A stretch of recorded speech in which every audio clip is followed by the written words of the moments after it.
Centre Humanimal. Bonjour tout le monde, je me présente Emmanuelle Fournier-Chouinard, psychologue, intervenante et enseignante en médiation animale zoothérapie, superviseur et consultante canine, ici au Centre Humanimal. Si je m'adresse à vous aujourd'hui, c'est pour vous parler d'un fabuleux programme qui en est maintenant à sa 7e édition, le programme Sociali Chaton. Alors, qu'est-ce que c'est ce programme? C'est un programme qui a vu le jour en collaboration avec un organisme ici au Saguenay, l'organisme SOS Stérilisation. Alors, dans un effort conjoint, on a décidé d'offrir une chance à des petits chatons qui, par ailleurs, auraient moins de chance dans la vie. Des petits chatons jugés, par exemple, trop sauvages parce que provenant de colonies de chats errants ou de situations plus difficiles. Alors, des petits chatons qui, jugés un peu trop sauvages, manquant beaucoup de socialisation, auraient quelques difficultés à trouver leur place dans les réseaux de soins habituels. À partir de là, ici au Centre Humanimal, on les accueille et en collaboration avec les patients, clients, élèves qui viennent ici fréquenter l'offre de services du Centre Humanimal, à savoir des patients, la plupart qui sont à suivre une psychothérapie d'adultes ou d'enfants, eh bien ces gens-là seront mis à contribution pour la socialisation de nos petits êtres à travers des soins physiques, vermifuges, souvent antibiotiques s'il y a des défis là, lors de l'arrivée, les soins de base où on va devoir nettoyer les petits chatons, leur faire leur toilettage, tout ça, l'entretien des animaux, mais aussi et surtout tout le processus de socialisation qui fera passer une situation où on a des petits animaux en mode très craintif, qui peuvent même avoir des comportements agressifs liés à leur état de peur très, très intense face à ce contexte de nouveauté. Donc, il y a tout un processus de socialisation qui va se déployer. Et ce qui est fort dans ce programme, du moins à mon sens, et je pourrais dire, probablement à partir des témoignages des gens qui en ont fait partie, je ne suis pas la seule à penser ça, mais c'est la dimension de réciprocité dans ce programme. Alors, si les humains aident les chatons à éventuellement surmonter leur crainte de l'autre, c'est-à-dire nous, dans sa différence, les humains vont aider les chatons dans leur processus de résilience, leur processus d'adaptation et de développement, eh bien, il y a une notion de réciprocité parce que les chatons aident beaucoup les humains aussi. En ce sens où, lorsqu'on est en psychothérapie, on n'est pas étranger à des processus d'agitation, de peur, de devoir déployer des stratégies d'adaptation, de œuvrer à l'intérieur de nous pour déclencher nos processus de résilience. Donc, la peur de l'autre, l'anxiété, le stress, mais aussi la découverte, le jeu, la puissance de faire confiance et la possibilité de se déployer si un peu, pour un peu, que l'on nous tende la main ou la patte, en fonction de si on est des 2 pattes ou des 4 pattes, eh bien, c'est là qu'est la force dans la réciprocité parce que les patients, clients, élèves verront sous leurs yeux et auront la chance, eux, de soigner. Et donc, comme dit Jérôme Michalon, un chercheur dans le domaine de la médiation animale, auront la chance de soigner et d'être soignés. Donc, soigner par le soin, c'est un peu ce qu'on fait en médiation animale. Alors, à partir de là, les humains y trouveront leur compte, vont s'identifier aux histoires parfois difficiles vécues par ces chatons et à partir de là, trouver en eux des espaces aussi de guérison. Donc, et magiquement, ou peut-être pas si magiquement dans le sens où on travaille fort pour que tout cela advienne, mais tout de même, il y a quelque chose de très, très intense quand la connexion advient et quand le petit être très, très sauvage, hein, pour qui on ne donnait pas beaucoup d'espoir quant aux possibilités, ou en tout cas, ça avait l'air de ça de l'extérieur, quand ce petit être-là, à force de persévérance, de constance, d'un accordage fin qui permet de ne pas aller plus vite que ce que l'être est capable de prendre. Donc vraiment un processus qui soit adapté aux besoins de cet être à 2 ou 4 pattes-là, et ce, sans considération d'agenda ou de stress, de performance, parce que là, il faut qu'on finisse, puis il faut qu'on se dépêche. Non, quand on laisse aux êtres la possibilité de respecter leur rythme naturel, de trouver leur propre voie, pour pour trouver les solutions adaptées pour eux, prendre les décisions qui leur conviendront et éventuellement se développer, eh bien, il y a un point de bascule où de l'état de peur, on va aller vers une confiance, laquelle confiance se déploiera éventuellement en une véritable alliance de travail, une alliance thérapeutique, et puis à partir de là, on pourra avancer. Et pour les patients, comme ce processus-là chez de jeunes chatons peut se dérouler à l'intérieur de quelques mois, la plupart du temps, eh bien pour les patients, c'est un gage aussi d'espoir, de constater que, OK, on peut partir de loin et en arriver à des résultats pour vrai. On n'est pas obligé juste de faire un acte de foi et de croire notre psychologue quand elle dit que ça risque de mieux aller si on s'attelle à la tâche de prendre soin de soi et d'accepter l'aide qui nous est tendue. Eh bien, les patients peuvent voir ça advenir sous leurs yeux. Et de cette façon-là, il y a quelque chose d'un bénéfice réciproque qui advient effectivement. En bout de piste, on a des petits chatons socialisés, on a des humains qui arrivent à s'engager dans un processus psychothérapeutique peut-être de manière encore plus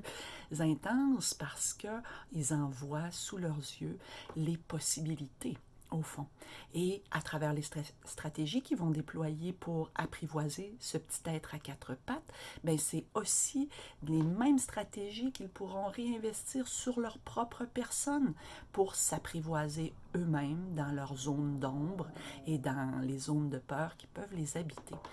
Bref, un programme formidable, et il est possible pour vous d'en être de ce programme, en ce sens où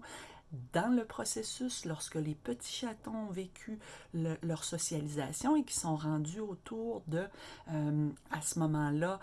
autour de 4 mois, on va s'assurer, ça dépend évidemment, il y a des animaux pour qui ça sera plus long ou plus court, mais on va s'assurer à ce moment-là de stériliser nos petits poilus et à partir de là, on leur cherche de bonnes familles. Donc, en adoptant ces petits êtres, et ce malgré les risques d'adopter des animaux qui ont un vécu d'adversité et qui viennent, par exemple, de colonies de chats errants avec tous les risques inhérents à la santé ou que ça comporte, eh bien, en adoptant ces chatons-là, en leur tendant la patte, en leur ouvrant la porte de votre cœur, eh bien, vous contribuez à la fois à la bonne œuvre d'offrir un foyer à un petit être dans le besoin qui cherche son foyer, souhaitons-le, pardon, pour la vie, mais aussi vous contribuez à la pérennité de ce programme et pour les participants qui auront œuvré à socialiser ces chatons, il y a une importance capitale à ce que ce processus-là puisse continuer et de savoir qu'on boucle la boucle en permettant, en favorisant l'adoption de petits chatons qui par ailleurs seraient peut-être morts en fait. Donc il y a quelque chose de très puissant dans ce processus et à la fois aussi de très fragile parce qu'on rencontre des écueils, il se passe des choses difficiles, on est confronté à des obstacles, mais ensemble, on peut y parvenir si on arrive à, moi je dis ici, mettre la main au pelage, retrousser nos manches et en arriver à faire quelque chose de bien, tout le monde ensemble. Alors, c'est ça le programme Sociali Chaton. J'espère que ça parle, ça touche certaines parties de vous qui pouvez avoir envie de participer, d'en être, que ce soit en ouvrant la porte de votre foyer à un de ces chatons qui est prêt à vivre l'aventure relationnelle d'une nouvelle famille, souhaitons-la pour la vie, ou encore en partageant en grand nombre les vidéos que moi je vais publier pour qu'on trouve ensemble ces familles-là. Ce qui est important aussi d'avoir en tête, c'est que chez nos petits chatons, ça serait tentant évidemment de lorsqu'on désire adopter, d'aller vers un petit bébé là, magnifique. Ça s'appelle d'ailleurs la cute response. C'est un phénomène qui est documenté au niveau scientifique. Alors, qu'est-ce que c'est la cute response? C'est le fait que nous sommes programmés à l'intérieur de nous comme animal social qui s'occupons de nos petits bébés. On est programmé pour réagir à des proportions où on a des grosses têtes pour des petits corps, des yeux ronds, des grands yeux ronds. Donc, un petit faciès de chaton, par exemple, déclenche en nous le désir d'adoption. C'est pour ça qu'évidemment, on a envie de les adopter presque toujours plus jeunes, en fait, malheureusement, beaucoup trop jeunes. Mais si on arrive à se décentrer de notre propre désir à nous, pour penser un peu comment mon désir d'être en relation avec un chaton pour 15, 20 ans à venir pourrait rencontrer les besoins de cet être-là. Si on s'intéresse à ça, on va découvrir que, en ce qui a trait au sevrage affectif des petits chatons, pas le sevrage alimentaire qui peut se faire à 5-6 semaines par exemple, mais le sevrage affectif, le moment où le chat n'a plus besoin d'être en relation avec sa fratrie de la même façon, n'a plus besoin de sa mère pour l'aider à grandir, eh bien, à partir de là, c'est le véritable sevrage affectif, où il est équipé à l'intérieur de lui au niveau de son développement pour pouvoir partir dans le grand monde et vivre sa vie de chat. Ce sevrage-là se vit beaucoup plus à la période d'adolescence. Si on laisse des chats ensemble, c'est lorsque les hormones embarquent que les matous éventuellement prendront le large pour aller réclamer leur femelle et créer leur propre descendance. Pour les chattes, même chose, ce sera à l'âge de la fertilité qu'éventuellement elles auront à devenir mères à leur tour et de cette façon-là passer l'étape de l'intergénérationnel. En ce sens, j'ai envie de vous dire, nous, on va vers 4 mois, on pourrait aller vers 5-6 mois en fait, et évidemment, il y a des différences inter-individus, donc ça va dépendre de chacun des chatons qui ont leur propre personnalité, leurs propres besoins et qui maturent à leur rythme. Ici, je vous dirais qu'en moyenne, dans nos programmes de Sociali-Chaton, c'est autour de 4 mois lorsqu'il y aura eu la stérilisation de fait aussi, qu'on va pouvoir placer dans de nouvelles familles. Alors pour certains, c'est comme « Ah, mais là, ils sont trop grands. » Déjà, ils ont perdu à cet âge le look. Autour de 7, 8 semaines, même avant ça. 6-7 semaines, à 6 semaines, le petit œil rond qui nous fait fondre le cœur avec le bleuté dans l'œil. Et après, on voit le félin se dessiner. C'est plus juste un petit bébé attirant, c'est un véritable félin. Mais c'est dans cette aventure avec un félin que nous nous embarquons pour 15-20 ans. Donc, on voit le regard s'affirmer, on voit l'œil du prédateur un peu, ce qui les empêche absolument pas d'être adorables dans le contact chaleureux, dans le jeu, tout ça. Mais pour certains, c'est comme si rendu à ce moment-là, off, moins attirant. Mais j'ai envie de vous dire, pensez-y. Et dans le cadre du programme Sociali-Chaton, souvent, ce sont ici, au Centre Humanimal, qu'il y a une famille substitut pour s'assurer que cet animal-là apprendra les capacités de régulation nécessaires à réfréner ses ardeurs, chose qu'un petit chaton n'aura pas eu la chance de vivre s'il tombe dans un foyer où il n'y a pas d'autres adultes chats, par exemple. Donc, si on prend les chatons trop tôt, ils auront des défis importants à contrôler leur activation interne, à contrôler qui ils sont, à savoir ce qu'on a le droit de faire ou non, à contrôler la morsure, à être en confiance dans le monde. Donc, évidemment, vous me direz, ouais, mais moi j'en ai eu un à 5 semaines, puis ça a très bien tourné. Il y a toujours des exceptions, mais de manière générale, malheureusement, nous adoptons beaucoup, beaucoup trop tôt ici au Québec et par voie de conséquence, les troubles de comportement sont très importants. Le marquage intense, la destructivité, les vocalisations anxieuses, les défis d'une hyperactivation, activité, je flatte et soudainement le chat vient agresser et il mord parce qu'il n'a pas appris l'inhibition de la morsure, il ne sait pas comment communiquer de manière adaptée avec son humain pour lui demander « cesse de me gratter à la même place », ça finit par m'irriter à la longue. Donc, et les humains parfois ne connaissent pas ces éléments-là. Pour toutes ces raisons, j'ai envie de vous dire,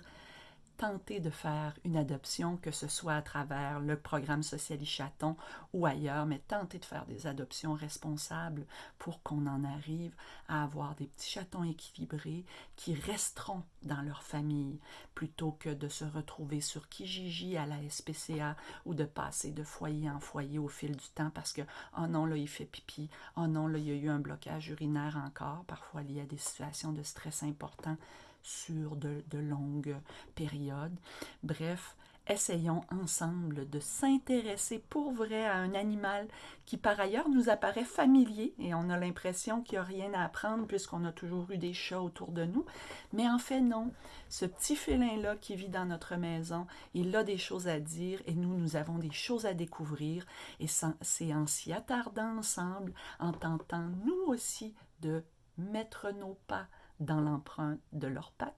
que nous apprendrons à vivre ensemble, que nous apprendrons à trouver les similitudes qui nous unissent, mais aussi à s'enrichir des différences qui sont celles interespèces. Alors, j'espère que ce long plaidoyer vous aura à la fois informé sur le programme Socialis Chaton, un programme que je trouve fabuleux ici au Centre Humanimal, et à la fois sur le pourquoi d'adopter des petits êtres un peu plus vieux que n'ayant que quelques semaines. Alors, merci à vous pour votre patience et votre écoute. Au revoir.